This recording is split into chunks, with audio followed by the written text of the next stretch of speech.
ဒီသင်ခန်းစာလေးကတော့ K-mean clustering နဲ့မိတ်ဆက်ပေးတာပါဥပမာဆိုကြပါစို့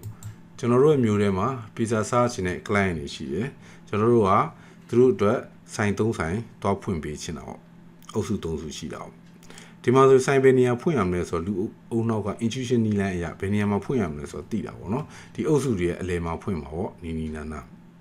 တို့တော့ကွန်ပျူတာမှာကျတော့သူကဒါမျိုးမသိဘူးအဲ့တော့ customer တွေကိုအုပ်စု3စုခွဲလိုက်မှာပေါ့နော်အဲ့တော့ algorithm တစ်ခုတော့သုံးရတော့မယ်ပထမအဦးဆုံး pizza ဆိုင်3နေရာကိုကြာပန်းရွေးချယ်လိုက်ပါမယ်ပြီးရင်အနည်းဆုံးအိမ်တွေကသက်ဆိုင်ရာ pizza ဆိုင်ကိုတွားပါလိမ့်မယ်เนาะ yellow dot တွေက yellow pizza ဆိုင်ရဲ့ client တွေဖြစ်လာကြပြီးတော့ blue dot ကတော့ blue pizza ရဲ့ client ဖြစ်မယ်အနီရောင်အိမ်တွေကတော့အနီရောင် pizza အနီးဆုံးနေရာကိုတွားကြမှာပေါ့เนาะရက်ကော့ထဲမှာနီးတဲ့မုတ်ဆိုင်ကိုတွားသလိုပေါ့ဗျာအဲ့တော့နီးတဲ့ဆိုင်ကိုဖောက်တယ်တွေကတွားကြပါလိမ့်မယ်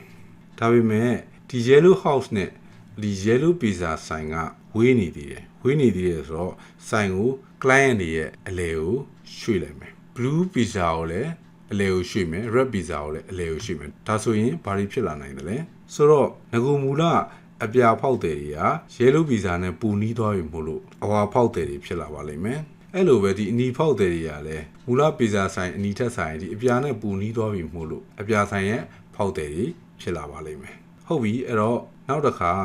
ဆိုင်တွေကို client တွေရဲ့အလဲဘဟုထက်ရွှေ့ပါဦးမယ်ဒါဆိုရင်ဒီအနီဖောက်တယ်တွေကဒီအပြာဆိုင်နဲ့ပူနီးသွားပြီဆိုတော့ဒီမှာပဲလာဝယ်ကြအောင်ပါเนาะဒါဆိုရင်ဒီကောင်လေးအားလုံးအပြာဖြစ်သွားပြီပေါ့เนาะအဲ့လိုနောက်တစ်ခါလုပ်လိုက်လို့ရှိရင်တော့ဒီ client တွေရဲ့အလဲတဲ့ကိုကျွန်တော်တို့ရဲ့ဆိုင်တွေရောက်သွားပါပြီred house တွေက red pizza ဆိုင်မှာဝယ်ပြီးတော့blue house တွေက blue pizza ဆိုင်မှာ yellow house တွေက yellow pizza ဆိုင်မှာဝယ်ကြပါမယ်ဒီနည်းနဲ့ clustering လုပ်နိုင်တဲ့ solution ကိုရပြီဖြစ်ပါတယ် random အခြေအနေကနေ iterating ပြုလုပ်ပြီးတော့ cluster တစ်ခုစီရဲ့အလယ်မှာဆိုင်တစ်ခုစီဖွင့်နိုင်ပါပြီဒီ algorithm ကိုဘာလို့ခေါ်လဲဆိုတော့ K-mean clustering လို့ခေါ်ပါတယ် K-mean clustering ဟာ cluster အရေအတွက်သိဖို့လိုအပ်တဲ့ clustering စနစ်တစ်ခုဖြစ်ပါတယ် question ကတော့ cluster ဘယ်နှခုဖွဲ့ရမယ်မှမသိတဲ့အခါကျရင်ဘယ်လိုလုပ်မလဲဆိုတာပါပဲ